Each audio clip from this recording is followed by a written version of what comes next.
ભલે ખંભાળિયા વિધાનસભા ઉપર કદાચ જો ચૂંટાયો ન હો, પણ ખંભાળિયા વિધાનસભામાં આજે પણ એક નાગરિક માટે ઈશુદાનભાઈ ઊભા છે. તમે એમ સમજો છો કે તમે કંપનીઓ સાથે મિલીભગત કરી અને માલધારી સમાજને ડરાવી દેશો? એ જ માલધારી સમાજ જે વર્ષોથી તમને મત આપતો આવી રહ્યો છે, એ જ માલધારી સમાજને તમે જમીનો લેવા ઉપર ઉતરી આવ્યા છો. ભાજપવાળાને મારે કહેવું છે કે ડીસીસી કંપની તમને આપતી હશે, કોન્ટ્રાક્ટ આપતી હશે, મલાઈ આપતી હશે, તંત્રને મલાઈ આપતી હશે, એટલે ખેડૂતોની જમીનો મૂકી દેવાની, એના ઉપર લેન્ડ ગ્રેબિંગ કરવાનું.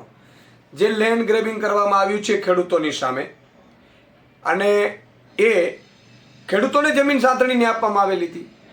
એવી જ રીતે કંપનીને લીઝ આપવામાં આવી, કંપનીનું લીઝ પૂરી કરવામાં આવે છે, પણ ખેડૂતોની જમીન સાંતળીની જે હજી પણ પૂરી નથી થઈ, એ પૂરી કરવામાં તંત્રને કે ભાજપના નેતાને કે મંત્રીઓને પડી નથી.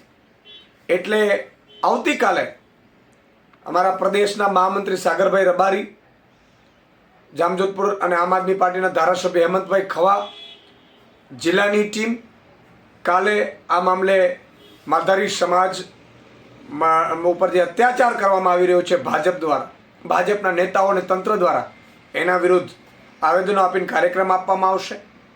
અને જો